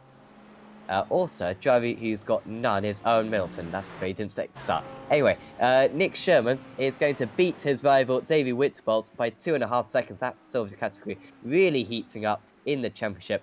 Nick Sherman's wins here at Interlagos. And just behind him, David Fuller, 12th place overall, 1st place in the bronze category. It's 4 from 4 for David Fuller. Absolute domination. And if we didn't say already, Martin Van Liesenoord, winner of the gold and overall categories. 3 out of 4 race victories for him now. And he takes a commanding lead in the championship as well with the absent Eif van Genekten. I'm trying to make amends by giving him a nice, well-deserved slow motion replay as he takes his parade lap. What a fantastic win. And he will provide us our backdrop for the official results that should be on your screen right now. Yes, so it's Martin Van Liesenoord winning out here at Interlagos, 33 seconds clear of Marcel van der Linden in the end. Great drive from van der Linden, up 12 places into the top 2. That's his best result, I believe, ever in this championship. Marvin Amos, another podium for him, just accumulating those points superbly. Lewis Ward was in 4th, also missed consistent. He managed to hold off Matthias de Teach for a good half the race. After an instant, maybe could have been 2nd place for Ward. I'm sure he'll still take 4th place after that spin. Ewan Marshall, bit of a quiet 6th place, but very good job done by him. Who ranks in 7th. Tom Metherell finished in 8th, was a little bit close on the instance near the end. Nick Sherman's winner out of the silver category, his 2nd silver victory of the season. and closes the gap up to second place driver David Witzbolz in the championship. That rounds out the top 10 overall. Then behind that was Ruben Van Buell. David Fuller makes it 4 out of 4 in the bronze category with another race victory. Then it's Chris Moretta. Ian Roots just about misses out on the points again in this series. I believe he's still pointless in that category, but well, it was not a bad drive from him in 14th place. There's Sebastian Herbert, Jeremy Hessels, Lee Deemer, Dion Phillips rounding out the top 18 and rounding out the drivers who finished on the lead lap. Behind that was John McConville, James Hobden, Andrew Hopley, Stu Musselwhite, Sam Bentham, Stephen DeWolf, Robbie Carrender, Thiesberg, Ronald Moons, Scott Malcolm, Giles Moody, Kevin Boland, and then the drivers who did not finish or got disqualified were Lee Woodburn, Stephen Castrop, Luke Dyes, Bod Boland, Craig Jones, Stein Van Buell, Ben Thanes, Ben Llewellyn, Tyler Vickery, Chris Miles, William Bush, Tom McDonnell, and yeah, that rounds out the 42 car field we had today. Okay, that was a fantastic race once again. Let's see if we have some interviews. Yes, Sam, I think we can take our race winner, Martin van Loosenorde. Yes, and once again, Martin van Liesnord winning out 3 out of 4 now so far this season. And Martin, compared to the other two, this was probably a little bit easier. Unfortunately, no Van Genekton to date, but I imagine he still has some good fun out there. Hi guys. Yeah, still had some fun. It's always a challenge to be as consistent as you can be. So yeah, that was the main goal, to be consistent and to finish first, and that worked out. So yeah, I'm happy with that. Absolutely. We saw the track temperature rise quite a bit during the race. It went from about 32 at the start to 42 at the end. Did you notice that, especially with the aging tires? Yeah, that was crazy. I think between my quickest lap time and the last sort of lap time that I did, there's about a second and a half difference. So yeah, it was increasing quite a lot, and yeah, it felt like you were driving on ice. Absolutely. And now in the championship, you got a little bit of a margin in hand. Do you think that will affect maybe the way you think about the future races? Of course, now I can't really afford to have a bad race, whereas you've still got one drop round. Will you be changing your attitude at all to the future races this season? No, I still want to win every race. That's as simple as that. But I think there's one drop week, right? So Yeah. yeah, it all depends on where we finish, really. The 3 out of 4 wins is nice, but if Yves can get a few wins as well, I mean, it's easy done. I mean, he is really quick on the pace, so yeah, it's really tough to say, yeah, whether it's going to be tough or not. Next up, we head to Imola. Is that one that you enjoy? Oh, it's a nice track. Yeah, you need a bit of more balls over there, so let's see who's got the biggest balls, and yeah. Absolutely. I'm just looking at the track map, and I'm not sure if this is legit or not, but the track map that they've used at least has the chicane in. So hopefully we won't be using that chicane, won't be using the old layout, but you never know. That could be the case, of course, in 1 week's time. Anyway, congratulations on your win today, Martin. Anyone you'd like to thank? Yeah, I would like to thank the sponsors, the team, and you guys for broadcasting. So thanks for that. Thanks, Martin. We'll see you next week. See you next week. I'm looking at the track map, and it seems like it is the old map, or maybe not. Oh, it's the new. There is the Moto layout. Yeah, it's the new Imola, which is now almost a decade old. But yeah, But always exciting when series that we broadcast come to Italy. So I'm already excited for that. Yeah, and then in 2 weeks' time, Sebring, which I unfortunately will not be able to broadcast that night, but Oh dear. I'm sure we will find a more than capable replacement for my mediocre broadcasting. We have quite a long list of drivers. Let's talk to the bronze winner then, David Fuller. And here he is. Hello, David. Hello, how are you doing? Doing fine. I'm sure you are getting used to these interviews now. No, definitely not. So yeah, I mean another race where you dominated in your class. You were basically fighting it out for the top 10 near the end. How was it today running around? I would imagine it was hot but not very hot track surface, and I can imagine once again it has been a matter of balancing between overall positions and thinking about your own class in the end. Yeah, it was absolute torture that first lap. It was cars just dive bombing. I was just like, oh no, I'm gonna get taken out. I'm gonna get taken out. So I just tried to hold a safe line, get through the first couple of laps. But I think the pace was so close that it was traffic heavy for quite a long time. So I was just trying to be smooth, and the temperatures were awful. When I was doing my practice, I was getting temperatures nowhere near that, so me setup was quite loose by the end of there. So yeah, I was just trying to hold position, keep on to the guys in front, and then the like you say, the top 10 at the end. I could see it was one of the brothers in the BMW. I just sort of seen him coming closer towards us, and then there was a back marker, I think. And then once I couldn't get past the back marker fast enough, I was like, yeah, that's over. And next week, Imola. So, what about that racetrack? Completely, I mean, similar to this one, but with even less, well, almost no opportunities for an overtake, seemingly. So, I think qualifying will be very, very important. And once again, a track that is really prone to chaotic first laps because of the chicanes and tight corners that it has. Yeah, those the first lap, and then you've got, like you say, the chicanes, and you've got those really heavy curves. I think it's just going to be a case of qualify well, and then avoid those curves like the plague, and then just sort of ride it out, and then just try and settle into a rhythm. But yeah, Imola, it's a good track. I quite like that track, so hopefully I can maybe fight for the top 10 again. You never know. Well, thank you very much, David. Congratulations once again.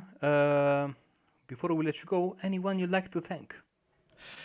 Yeah, you guys hosting the event. I watch the races back usually the next day, and love every minute of it. So top job, Ian, for hosting the event and putting up with all the dramas behind the scenes, and to Team G Esports. I think Sam got a podium as well in bronze, so that was good to see. I think he had a bit of a difficult race, but yeah, hopefully we'll be fighting for the team championship as well.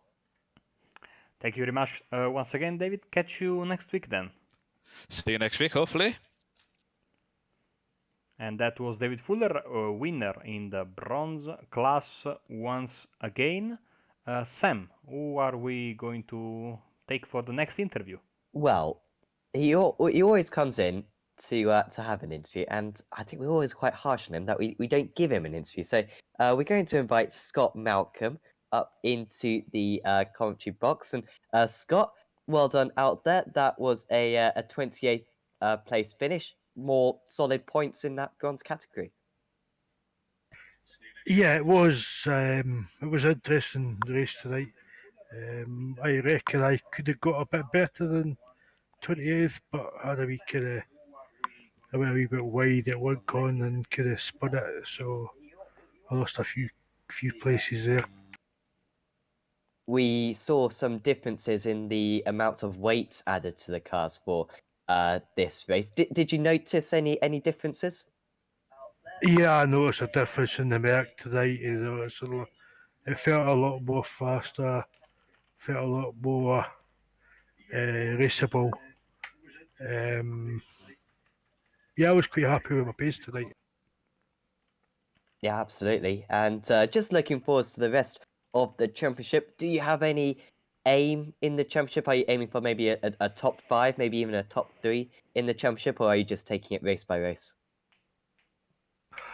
All I'm doing is I'm just concentrating on the bronze standings. I'm not interested in anything else. As long as I can do well in that, that's the kind of aim that I've got for this season. My first season in this season, I'm still trying to learn the guys and learn who to avoid and who to race with, you know. But it's a bit of a learning curve for me just now. Yeah, absolutely. Next week we head to Imola. I remember of course you raced in the BSR GT3 league, and I think we went to Imola a couple of times. Are you confident on that one? Are you going to be commentating? Because I think was that the one that you gave me the commentators? Oh, I think that may have been, yeah, that may have been it, actually. Oh Just, dear. just don't do that again. I'll make sure not to. It'd be great to talk to you, Scott. Anyone you'd like to thank? Nah, don't really. Nah, usual guys, usual for putting on good broadcasts, and the team Mad guys for kind of supporting me for this series, and um, all the rest of the guys for racing against, and we'll see what happens next. Thanks, Scott, and I'm sure we'll see you soon on Apex Racing TV. Oh yeah, definitely. So that was Scott Malcolm. Next up, Marco, who do you fancy having a chat with? Well, we don't have the silver winner, so we get silver second sir, place. yeah. Davy Witterbos, who we very, very rudely interrupted whilst he was talking to his fellow drivers. Hello, Davy. Hello, good evening, guys. So, I was taking a look at the live timing during the race and I saw you disappear just like a disconnection, but then you reappeared some position, below that, and I said he must have had an hardware issue, and you were saying in the post-race chat on YouTube that sadly that is exactly what happened to you. Yes, indeed. Suddenly, my screen freezes for a couple of seconds, and I lost some places, and I just came in front of Iron Root. So I say, what the heck is this? So yeah, it was suddenly P16 or something. And you were still able, to make a good run, coming in second place. So I would say that you're off to a good start of the season because first round, you were not racing. You had 2 wins and a second place, if I'm not mistaken. So, looking like you could be a very very strong contender come the end of the season. Yes, indeed. I missed the first round. The other 2 rounds I won. This one was very bad, but I knew I will be slower than the Audis and Mercedes. Um, but overall, it was a good race, exception from the hardware issue. And then I came in traffic and yeah, held up by the other driver. So at the end, I was 2 seconds difference of Nick. But yeah, I could not overtake him or come closer. We had the same pace today, so he was very good. And yeah, I hope it will be better next week. Well, we will be racing at Imola. So, what do you think about that racetrack? Well, it's interesting. I like the track. This week's track I don't like. It's also not the track for the Ferrari, but maybe the track for next week, Imola, will be a bit better. There's a chicane, so I think the Audis will be struggling there at the chicane with a high curb. So I hope so. So yeah, I hope for a better race as this week. And yeah, I like the track. Thank you very much. Before we let you go, Davey, anyone you'd like to thank? Well, as always, you guys and the organization, Ponte Motorsport, the sponsors, and a special thanks to my colleague that died Monday morning. I want to say rest in peace. Thanks, man. Catch you next time, then, Davey. Thank you. See you next time. Bye bye. Two more left. I would say we leave Ian for the grand finale, and Sam, how about you talk to third place driver Marvin Amans? Yes, it was another podium today for Marvin Amants, and yeah, Marvin, you're kind of accumulating quite a few of these podiums. Now you're turning into Mr. Consistent in this championship. Yeah, thanks. Well, it was a little surprise for me because I can't find the pace on Monday. The official practice, it was hard, so I was on P14. So yeah, I fully concentrated me on a quali lap, so I had to did a good one. And well, I was a little bit surprised I get P2, but at race pace I was slower, and yeah, in the braking areas the car was horrible. So it was yeah, it was a tough race. Yeah, absolutely. But in the end, the only place where you lost a position was in the pits. Do you know why you lost that position whatsoever? Because you and Marcel had pretty similar pit stop times. Yeah, that's correct. I was when I drive in the pits. I was thinking I can put out my traction control for a little bit better traction when they release me, but I didn't do that. And then the traction control kicks in, and then I saw Marcel pass me in the pit lane. So yeah, I was a little bit crying because I knew I cannot follow his pace. So I tried in the first two laps, but then I saw the gap was growing. So I was thinking drive it out and take P3 again. Yeah, absolutely. But yeah, like I said, you know, you're accumulating a lot of points. Have you got an aim for this championship? Are you aiming for maybe a top 3 in the championship, or maybe aiming for a race victory at some point? It's very much possible. Yeah, well, after Laguna, I said I was aiming for top 10. But in the interview, I was saying I will go for the top 3. I think that's at this point the highest goal I can reach, because Yves and Martin, they're from another planet. That's they're so fast. So yeah, I'm aiming for a victory, but I think then I have yeah, someone and guardian on my shoulder. It's not gonna happen on race pace, I think. Well, we'll have to wait and see in the championship. Still got 8 more rounds to go, and we certainly do wish you the best of luck. Before we let you go, anyone you'd like to thank? Well, yes, I will thank Martin for the pep talk he gave me. I will thank all my sponsors, and of course, I will thank you for the incredible broadcast you gave. And that was it. Thank you very much, Marvin. We'll see you next week. Yeah, thanks. See you next week. Bye bye.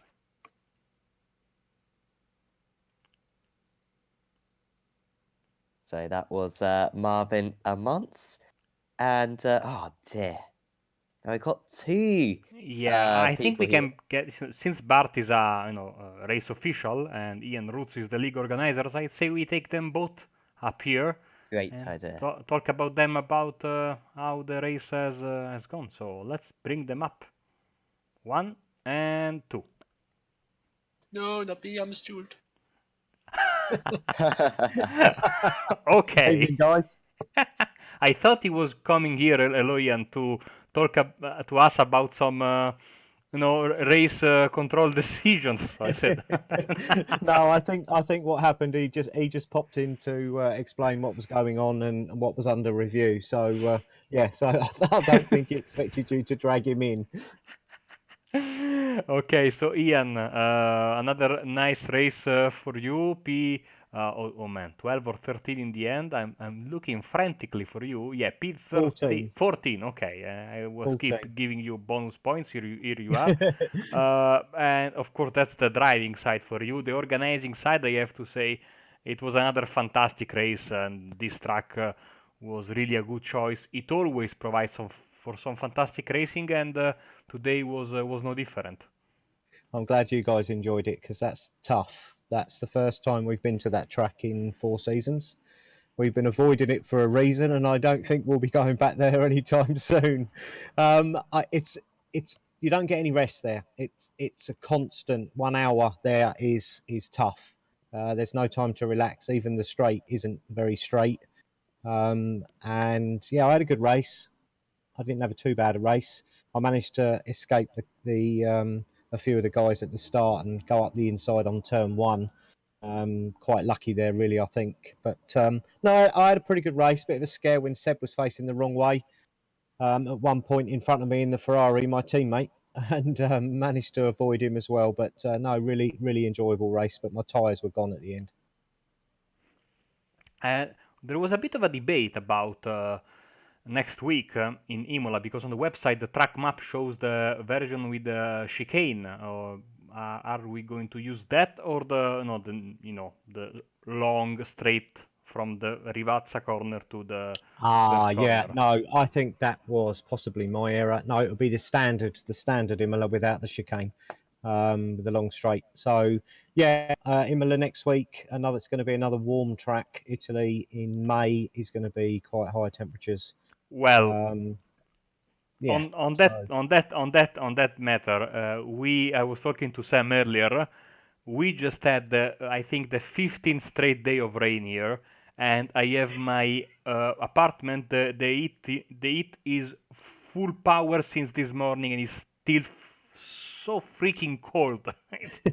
It's absolutely amazing how much rainy and cold this is now. Hopefully, iRacing doesn't take this into account for the weather for next week, because otherwise you would have to bring down not the sun cream, but the umbrellas, because it's very cold. I have to say, well, and the coldest and it's warming rainiest up. part of the country has been the region where Imola is, by the way. So Really? yeah. No, it's been lovely today here. It's been nearly 20 degrees here today, so we'll bring the sunshine with us, I promise. Hopefully, yeah. I mean, I love the rain, but it has been too much. I have to be honest with you. Uh, You couldn't live here then. oh man. So Imola, tough track, going to be difficult to overtake, but I'm expecting some I don't know another great show, and Ian. Before we let you go, and anyone you'd like to thank. Yeah, I just want to thank you guys. Obviously, the admins, they've done a great job behind the scenes. You obviously knew about the BOP change. We need to look at the results. Obviously, we've got 3 rounds to review it. I'm hoping it made a bit of a difference. Obviously, you're never going to stop Martin. I know Eve wasn't here today, but you're never going to stop them guys running at the front. I don't think it altered too much. We did have Mercedes in second, I believe, but yeah, we'll see. Once we've been to Sebring and Imola, the BOP will be discussed again. It's looking okay at the moment, so we'll have to wait and see. But yeah, so all the admins that have been involved in that all the week, and the stewards, obviously, week in, week out with the toughest job, and the sponsors, obviously, Dynamics and Abruzzi and Ben at Thanesit. But yeah, and you guys as well. Thanks very much. Thank you very much, Ian, and catch you next week then. Yeah, take care. And that was Jan Roots, of course, driver and organizer of the league. Sam, we are about to close the show once again, but I think we can give a rundown of what's coming on in the next few days, starting from tomorrow with BSRTC making a comeback, and that will be from Virginia International Racing. And as you know, I finally had to buy that racetrack on Monday for the MX5 Monday Cup, and that was the last road course I was missing in my collection. So I officially have all the. I don't know if I can be proud or concerned about the fact that I have all the racetracks in iRacing, all the road courses. I have them also. But yeah, it was very entertaining in the MX5s. I can not imagine how much, and it will be certainly very entertaining in BSRTC. Saturday, 12 GMT. Don't miss the Simracers Asia GT Series from Indianapolis Motor Speedway. And later in the day at 18 GMT, the Euro V8s are back, and they will be running around Ulton Park, if I am not mistaken. And then on Monday, it's back to the MX5s, Rick Mutek at night, Tuesday MX5s once again, VRS in the evening, and in the morning 10:45 GMT we are going to have the IMSA SOF race, and then back to Wednesday for Imola in the Simracers GT Championship. So once again, very very interesting and packed week ahead for us, Sam. So I think yeah, it's going to be a nice one next week at Imola. I cannot wait, honestly.